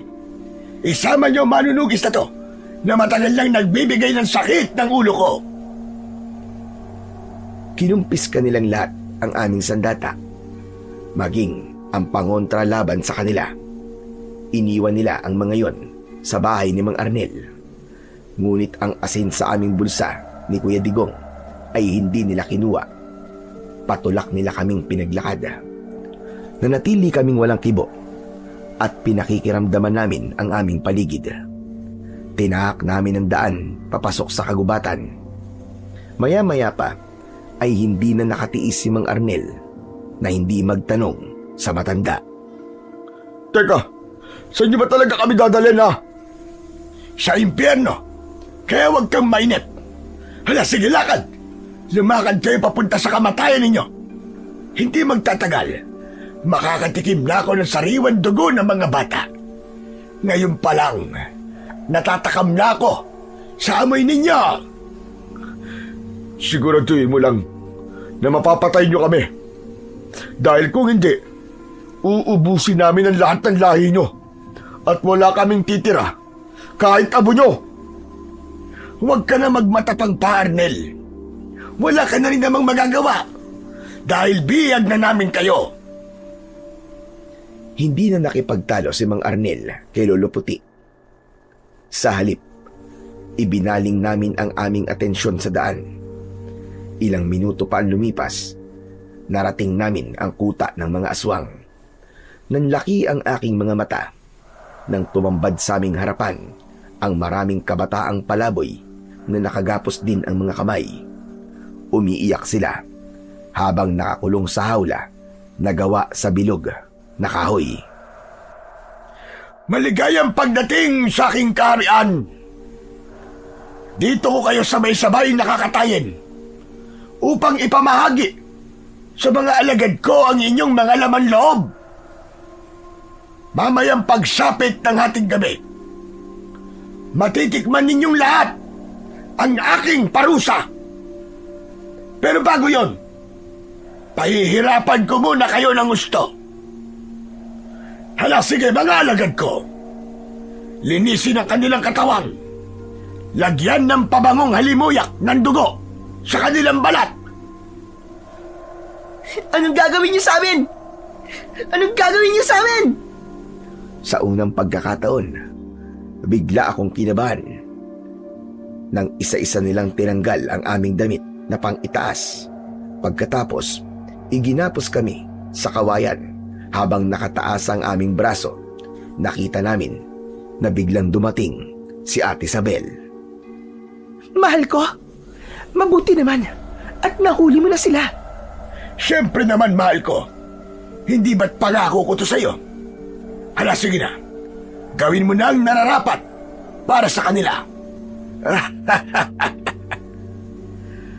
Mula sa aming harapan ay kitang-kita namin na humaba ang dila ni Ate Isabel. Dumikit yon sa aking pisngi. Kaya naman, naamoy ko ang malansa niyang dila. Lumayo ka sa akin, nalimaw ka! Lumayo ka! Hoy! Layuan mo, kapatid ko, demonyo ka! Magbabayad kayo sa akin sa oras na makatakas kami rito. Ako mismo ang papatay sa inyong lahat. Napakatapang mo naman, Digong. Hindi ba't gandang-ganda ka nga sa akin? Dati yon, nung hindi ko pa alam na isa kang demonyo. Ngumisi ng nakakakilabot si Ate Isabel. Pagkatapos ay tumambad sa aming paningin ang totoo niyang itsura. Isang matandang hukluban. Kulubot ang kanyang balat. Nakakadiri ang kanyang ngipin dahil maitim na parabang nabubulok. Humarap siya sa akin. Maya-maya pa ay inilabas niya ang balde mula sa kanyang bulsa. Kaya naman, bigla kong kinabahan. Anong binabalak mong gawin? Anong binabalak mong gawin sa Blade? Hindi niya ako tinugon. Sa halip, tumawa siya ng malakas at pumwesto sa akin likuran. Pinakiramdaman ko ang akin sarili. Maya-maya pa ay naramdaman ko ang pagguwit ng blade sa aking balat sa likod. Gumuhit ang sakit. Halos hindi ako makahinga. Kulang na lang, maihi ako sa aking salawal dahil sa labis na hapdi. Nagwala si Kuya Digong nang makita niya ang dugong umagos mula sa aking sugat. Hayop ka! Tigilan mo ang kapatid ko! Huwag mo siyang sasaktan! Tigilan mo yan! Tama na! Ako na lang ang saktan nyo! Huwag na mga bata! Tumahimik ka! Huwag kang mainip, Arnel. Dahil lahat kayo ay guguhitan ng blade sa likod upang mas bumango kayo sa amin mamayang gabi. Walang nagawa si Mang Arnel, pati na ang aking kapatid sa mga sugat na aking tinamo. Parang hiwa ng penitensya o sugat sa likod ng mga taong nagpapanata sa Diyos. Masakit na para bang may siling bumaon sa aking balat. Bagamat mababaw lamang ang sugat, ngunit damang-dama ko ang hapdi na walang kapantay. Imbis naman na umiyak, mas lalo akong nag-aapoy sa galit. Maging sina Kuya Digong at Mang Arnel, sinugatan din sila sa kanilang likod. Halos mabingi ako sa ingay, idagdag pa ang ingay mula sa iyak ng mga batang nakakulong. Pakiramdam ko ng mga sandaling yun na ang aming magiging katapusan. Pagsapit ng dilim, ay nagtipon-tipon ang mga aswang na asbo sa harapan namin. Lahat sila ay naghaplos ng langis sa kanilang balat. Umaangil sila habang unti-unting nagbabago ang kanilang itsura. Sabay-sabay silang umalulong. Wala nang ibang paraan. Kailangan natin putulin ang lubid sa ating mga kamay. Dahil pagkatapos ng kanilang ritual, papatayin na nila tayo. Dala ng takot, kahit masakit ang aking katawan at dumudugo ang aking mga kamay, pinilit namin ni Kuya Digong na kumawala sa pagkakagapos. Ngunit kahit na anong gawin namin, bigo kaming makatakas. Napakabilis ng tibok ng aking puso ng mga sandaling yon. Takot na takot talaga ako, at para bang may mga kabayo na nag-uunahan sa aking dibdib. Diyos ko, kayo na po ang bahala sa amin. Huwag niyo pong hayaan na malaig po ang kasamaan laban sa kabutihan. Gabayan niyo po kami, O Panginoon. Narinig ni Lolo Puti ang aking panalangin, kaya umalingaw-ngaw ang malakas nitong halakak sa paligid. Wala nang magagawa ang panalangin mo sa Panginoon mo. Dahil ngayong gabi, hahatulan na namin kayong lahat. Hindi nagtagal, ay sabay-sabay silang umatake. Nang malapit na sila sa aming kinaroroonan, humarang sa aming harapan ang dalawang bata na tinulungan namin. Dinala nila ang aming sandata at nagpakawala sila ng mga dinamita. Sumabog ang mga yon sa bawat sulok ng kuta ng mga aswang na asbo, habang ang mga asin naman ay tumatama sa katawan ng mga ito. Marami ang nasunog at naging abo dahil sa ginawa ng dalawang bata. Natakot ang ibang aswang na lumapit sa amin. Mabilis nila kaming kinalagan ng tali at halos maluwa ako sa sobrang tuwa na mayroong taong nagligtas sa aming lahat. Hindi maaari! Patayin niyo silang lahat! Nagwawala si Lolo Puti habang nag-uutos siya sa kanyang mga alagad na aswang. Habang si Ate Isabel naman ay inatake ni Mang Arnel, ibinuhos niya ang asin sa buong katawan nito. Umusok ang balat nito hanggang sa bumagsak ito sa lupa. Dala naman ng aking galit, nilapitan ko si Ate Isabel at pinaulanan ko siya ng palo gamit ang aking tungkod. Si Kuya Digong naman, sinindihan niya ang dinamita at ibinato yun sa katawan ng nakahigang si Ate Isabel. Para sa kasamaan mo, Hetong nararapat sa'yo! Impakto ka! Sumambulat sa lupa ang nagkapira-pirasong katawan ni Ate Isabel na lalong nagpausbong sa galit ni Lolo Puti. Mabilis siyang umatake sa aming kinaroroonan. Pinatay niyo ang asawa ko! Magbabayad kayong lahat sa akin! Kasabay ng paglapit niya sa amin, nahawakan niya ang leeg namin ni Kuya Digong. Umangat ang aming mga paa sa lupa. Pagkatapos ay inihagis kami. Hinarap niya si Mang Arnel. Kinagat niya ito sa balikat. Rinig na rinig namin ang malakas na sigaw ni Mang Arnel. Mang Arnel! Mabilis kaming bumangon ni Kuya Digong. Nilapitan namin ang kinaroroonan ni Mang Arnel at Lolo Puti. Mataas akong tumalon. Sinakyan ko sa likod si Lolo Puti. Si Kuya Digong naman ang sumaksak sa likod ng pinuno ng mga aswang. Dumukot ako ng asin sa aking bulsa at inihilamos ko yun sa kanyang muka. Aray! Ang sakit! Wala akong makita! Ang mga mata ko! Nagwala ang aswang. Pilit niya kaming kinakapa. Nagkatingin ng kaming tatlo at sabay namin siyang inatake gamit ang aming mga sandata. Nilaslas ni Kuya ang leeg ni Lolo Puti habang si Mang Arnel naman sinubuan niya ng purong kalawang ang bibig ng aswang, kaya nagbago ang anyo nito at naging isang tao na nanghihina. Bilang huling pag-atake, 5 magkakasunod na palo ng tungkod ang ginawa ko sa pinuno ng mga aswang na tumama naman sa kanyang hubad na katawan.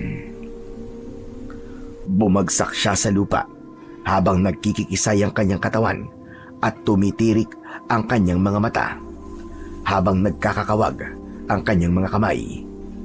Hinampas ko siya ng paulit-ulit habang binabanggit ko ang pangalan ng aking mga magulang. Hayop kang aswang ka! Para to kay Lolo Puroy! At ito naman, para sa aking mga magulang na sina Tario at Linda na pinatay mong demonyo ka!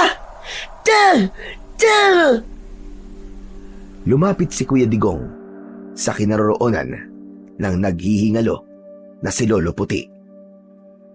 Ito naman, para sa aking 2 kapatid na pinatay mo rin! Katapusan mo na!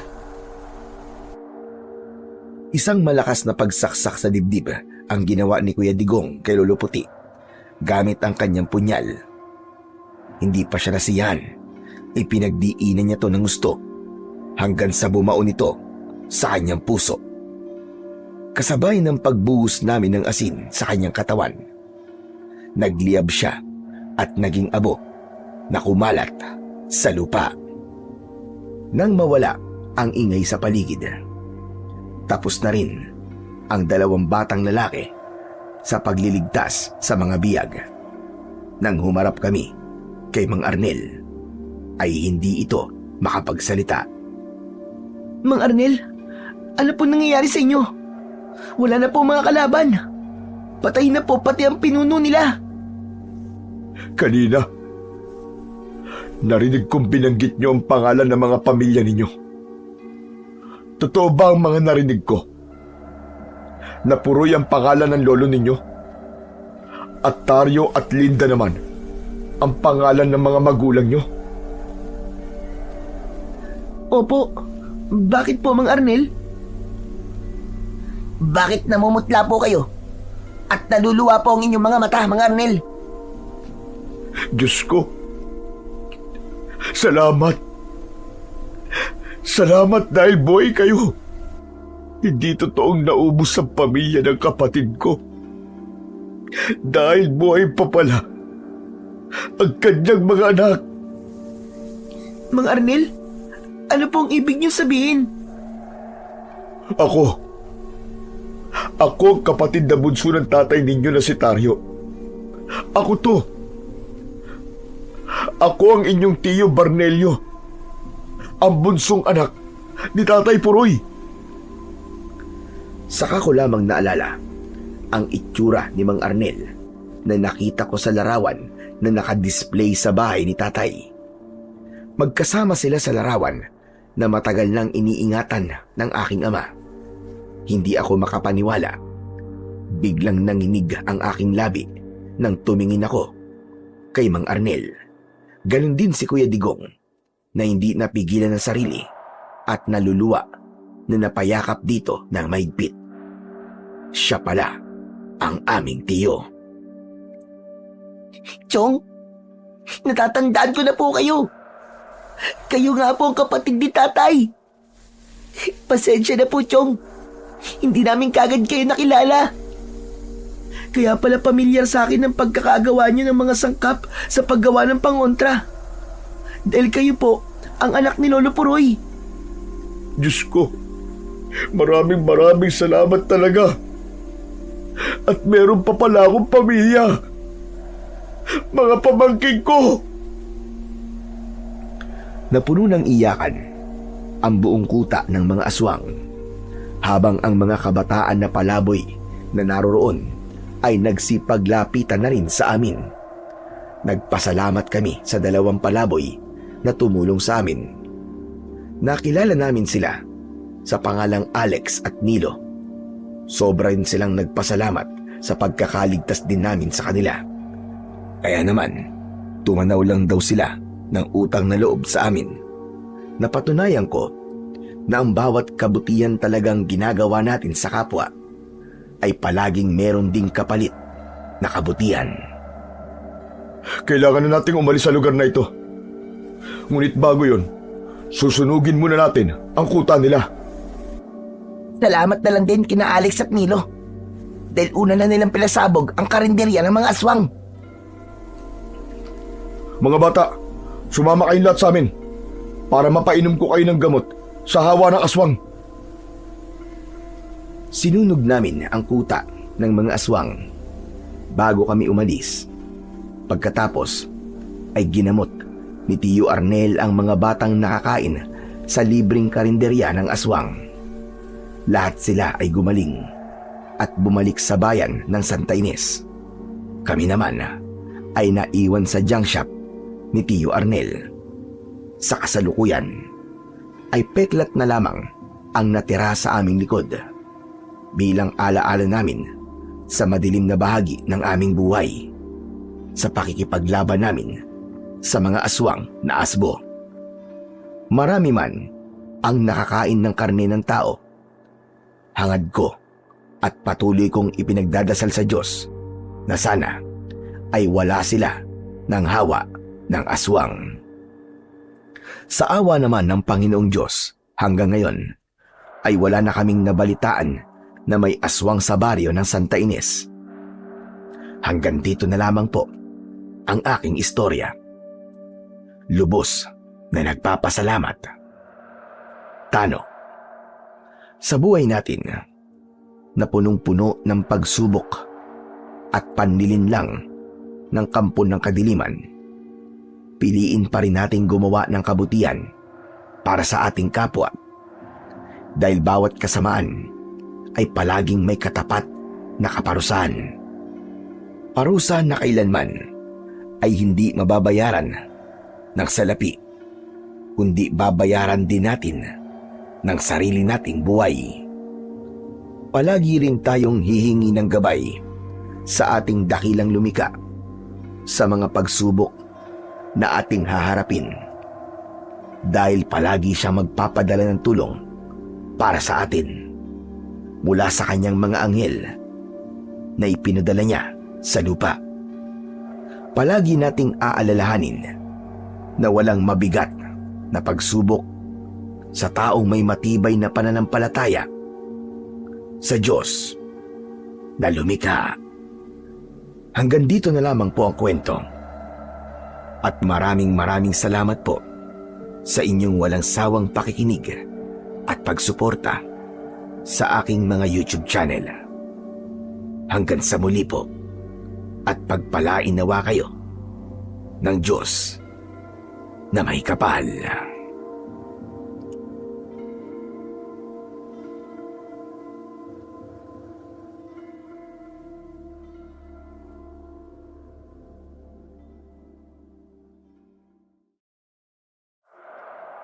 Magandang araw